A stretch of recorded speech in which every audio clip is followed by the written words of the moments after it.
COVID-19 adalah kependekan dari penyakit virus corona 2019 atau penyakit yang disebabkan oleh virus SARS-CoV-2.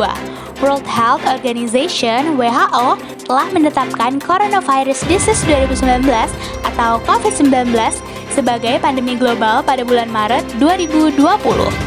Kasus coronavirus atau COVID-19 di Indonesia sendiri semakin bertambah seiring berjalannya waktu. Jumlah kasus positif COVID-19 di Indonesia selalu melonjak. Bahkan, kadang-kadang ada lebih dari 5.000 kasus positif di Indonesia setiap harinya. Semasa pandemi ini, masyarakat Indonesia banyak menggunakan telepon pintar atau smartphone. Smartphone dapat menunjang kegiatan sehari-hari karena banyak kegiatan yang seharusnya dilakukan di luar rumah menjadi terpaksa dirumahkan. Seperti data yang dilansir Kementerian Komunikasi dan Informatika pada tahun 2021 bahwa penggunaan ponsel pintar di Indonesia mencapai 167 juta orang atau 89% dari total penduduk secara keseluruhan. Hadirnya COVID-19 di Indonesia menyebabkan pemerintah harus memutar otak untuk menemukan cara agar dapat memutus rantai penularan virus ini.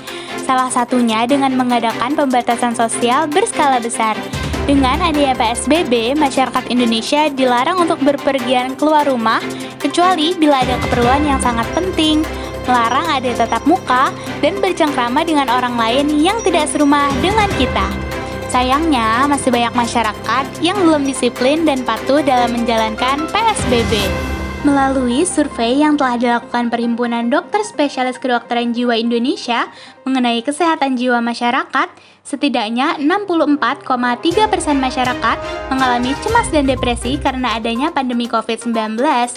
Gejala yang dirasakan adalah gangguan tidur, mudah kesal, sulit tidur, rasa bosan, dan kehilangan minat. Rasa cemas dan stres berat yang mengakibatkan depresi disebabkan oleh hilangnya rasa aman, perasaan takut tertular, dan tidak adanya kemampuan untuk bertoleransi dengan keadaan pandemi seperti ini. Masyarakat juga dibuat bingung karena banyaknya informasi simpang siur yang diterima dari media sosial saat pandemi. Human Rights Watch mengatakan bahwa pemerintah Indonesia gagal menyediakan informasi yang transparan untuk memerangi wabah COVID-19. Kedua, kurangnya informasi mengenai sarana rumah sakit, tempat swab, dan tempat vaksin yang ada di sekitar masyarakat. Ketiga, tidak semua orang memahami tindakan pertolongan pertama. Tindakan pertolongan pertama diperlukan baik dalam keadaan wabah COVID-19 dan di luar keadaan wabah COVID-19. Sudah lebih dari setahun, dunia, khususnya Indonesia, dilanda pandemi COVID-19. Kehidupan sosial masyarakat pun berubah total, mulai dari diwajibkannya pemakaian masker hingga penggunaan hand sanitizer. Dulu, masyarakat bekerja dan bersekolah secara offline.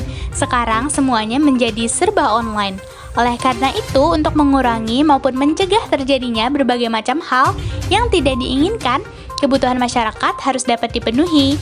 Hal-hal tersebut dapat diatasi dengan memfasilitasi masyarakat sesuai kebutuhan mereka. Maka dari itu, kami menciptakan sebuah aplikasi yang bernama Pandego.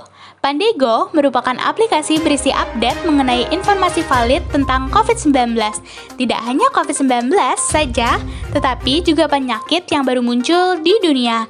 Aplikasi Pandego juga memberikan informasi mengenai sarana rumah sakit, tempat vaksin, dan tempat swab yang ada di sekitar. Selain itu, Pandego juga memberikan konten hiburan yang dapat mengedukasi masyarakat dan fitur konsultasi secara online agar dapat mengatasi kesehatan mental yang terjadi di masyarakat. Aplikasi Pandego memiliki beberapa manfaat. Pertama, masyarakat mendapatkan informasi valid dan terkini mengenai penyakit yang ada pada saat ini dan jenis penyakit yang baru muncul. Kedua, masyarakat mendapatkan hiburan dan pengajaran mengenai kesehatan. Ketiga, masyarakat mendapatkan informasi mengenai sarana rumah, tempat vaksin, dan tempat swab atau rumah sakit yang berada di sekitar mereka.